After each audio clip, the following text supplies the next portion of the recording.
স্বপ্ন সবারই থাকে। কারো স্বপ্ন হয় উপন্যাস, আবার কারোটা হয় দীর্ঘশ্বাস। হ্যালো এভরিওয়ান, আসসালামু আলাইকুম। কেমন আছেন আপনারা? আশা করছি সবাই খুব ভালো আছেন। আলহামদুলিল্লাহ, আমিও ভালো আছি। এই তো সকালে সব কাজ শেষ করে বসেছি হচ্ছে মেয়ের টিফিন বানানোর জন্য। তা দেখুন, আমার তো আর চপার বোর্ড নাই, আর সেই সুন্দর কিচেনও নাই। তো এই যে পিঁড়ি দিয়েই আর কি তৈরি করে নিলাম আমার চপার বোর্ড। এটাও আমার একটা স্বপ্ন। ইনশাল্লাহ যদি কখনও টাকা পয়সা হয় তাহলে এই স্বপ্নটাও পূরণ করব।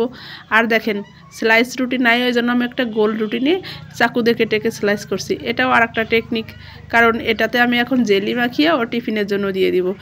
আসলে সংসারটা চালাতে গিয়ে যে কত রকমের টেকনিক অবলম্বন করতে হয় তার কোনো শেষই নাই। আর এদিকে দেখুন, মাস শেষ, আমার জেলিটাও প্রায় শেষের পথে। আসলে মাস শেষ হয়ে গেছে, কিন্তু আমি এখনও মাসের পুরো বাজারটাই করিনি।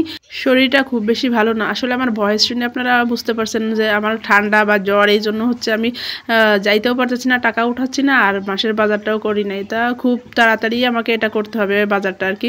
তো যাই হোক, এটা দিয়েই কয়েকটা দিন চালিয়ে নিব। মোটামুটি সুস্থ না হলে যাইতে পারতেছি না। অসুস্থতার কারণে একটা কথা খুব বেশি মনে পড়ে গেল। আমি যখন ঢাকাতে জব করতাম ওখানে থাকতাম, আর আপনাদের ভাইয়া থাকতো হচ্ছে টাঙ্গাইল।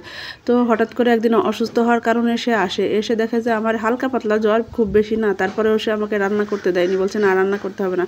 সকালের ব্রেকফাস্টটা সে রেস্টুরেন্ট থেকে নিয়ে এসছে, প্লাস দুপুরের খাবার, রাত্রের খাবার। তো আজকের দিনে খুব বেশি মিস করছি, যদিও আমি এতটা অসুস্থ না, তারপরে ওই কথাটা অনেক বেশি মনে পড়ছে। আর এখন তো আর আসলে কেনা খাবার হবে না, কারণ আমি আছি, আমার মেয়ে আছে, আমার বাবা মা আছে। তো সে যেহেতু অনেক বেশি দূরে আছে, হাজার হাজার মাইল দূরে, এই জন্য তার এই কথাটা আমার এখন খুব মনে পড়ছে। আসলে সবসময় মনে হয় একটা না একটা কথা, কিন্তু স্পেশালি আজকে একটু অসুস্থতার জন্য এই কথাটা বেশি মনে হচ্ছে। সবার মনে হয় এরকমই হয়, হাজব্যান্ড ওয়াইফ দূরে থাকলে অনেক বেশি মিস করে। তো এই জন্য প্রত্যেকটা সেকেন্ডে সেকেন্ডে তার কার্যক্রম মনে হয়।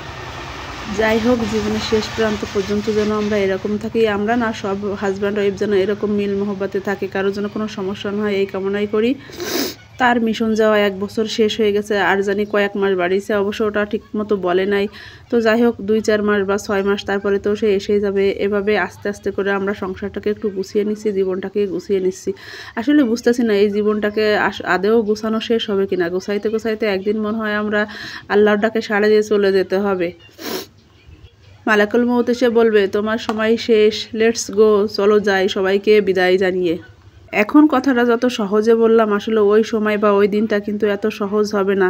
আল্লাহ সবাইকে ক্ষমা করে দিন, সবাইকে হেফাজত করুন, সবাইকে সুন্দর মৃত্যু দিন, হঠাৎ করে যেন কারোর কোনো সমস্যা না হয়, কারোর কোনো অর্থনৈতিক সমস্যা বা পরিশ্রম না হয়, সকলকে হঠাৎ করে আল্লাহ যেন মৃত্যু দেয়। তো আজকের ব্লগটা আমার এই পর্যন্ত থাকতে, সবাই ভালো থাকবেন, সুস্থ থাকবেন, সুন্দর থাকবেন, আর সবাই সবার সঙ্গে ভালো ব্যবহার করবেন। আসলে আমরা মৃত্যুর পরে আমাদের এই ব্যবহারটাই রয়ে যাবে, আর যে অর্থ সম্পদ কোনো কিছুই যাবে না, এই নামটা, সুন্দর ব্যবহারটাই থাকবে। তাই সবাইকে উদ্দেশ্য করে আমার একটাই কথা থাকবে, আমরা যেন কারোর প্রতি কোনো অবিচার না করি, অহংকার না করি। সবাই ভালো থাকবেন, টাটা, টেক কেয়ার।